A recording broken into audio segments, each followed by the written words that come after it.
Hello again, it's Jared True Speaker, and today I'm talking about the 2017 solar eclipse. I've been asked, what do I think about it? What does it mean to me? And stuff like that. So today, as I was walking, it kind of came to me. You know, it is really a beautiful thing when you can identify the meanings from the spiritual books and the meanings in your body as well. As above, so below. Now this eclipse, this solar eclipse, is the shadow of the moon going across the sun. Well, okay. Now, we've been taught that our solar system, which means we revolve around the sun.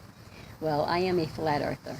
So anyway, nevertheless, this is what came to me as I was walking this morning about the solar eclipse in terms of a scripture in the Bible that refers to the lady with the issue of blood, and she touches Jesus and he says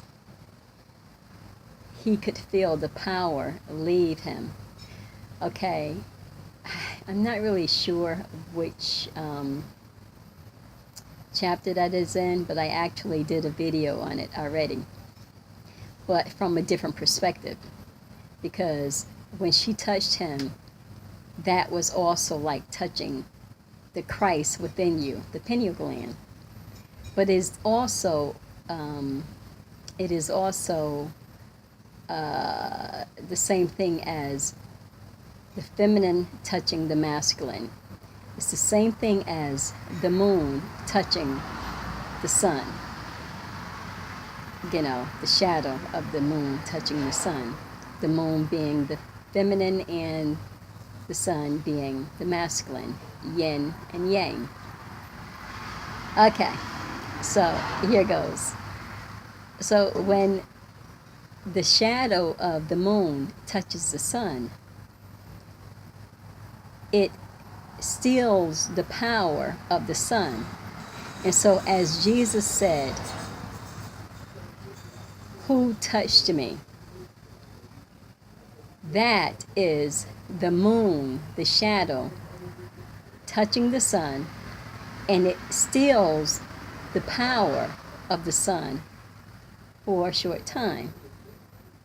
It is the same thing as the woman with the issue of blood touching Jesus. She represents the moon.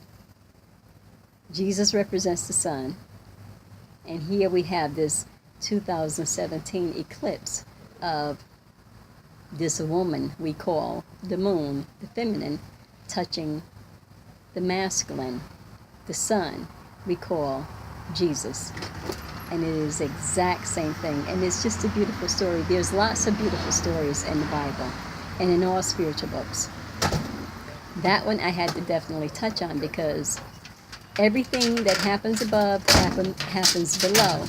And it's just a matter of interpreting them to understand that it's all basically the same story.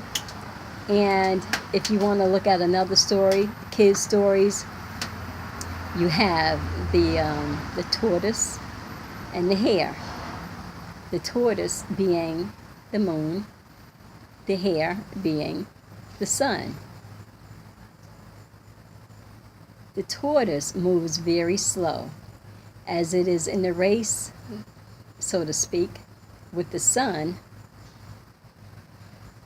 The hare or the rabbit, you know, is much faster than the tortoise. So he take the challenge. Come on, let's go. And he's laughing, and it's a lot of fun for him and all of that.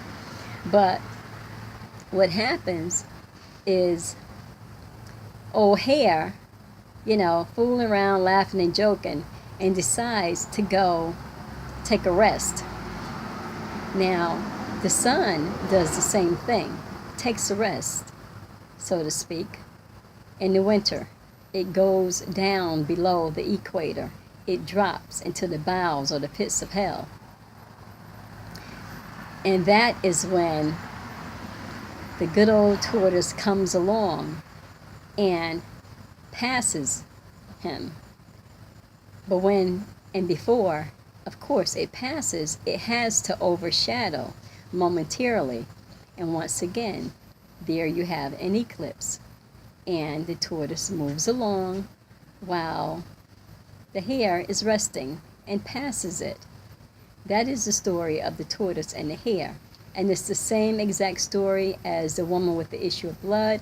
It's the same exact story of an eclipse. It's all one and the same, told in different ways. So hopefully you'll get it, because that's what these spiritual stories are trying to do, trying to give you the same message in different ways so that you can understand it. So that is my interpretation. It's not even just my interpretation. It is what it is. That's what it's about. As above, so below. 2017 solar eclipse. It's about the woman with the issue of blood. It's about the moon, the sun, and tortoise and the hare. So until next time, love, light, peace, and I hope you got something out of this. Well, I don't even want to say understanding. Knowledge. Peace.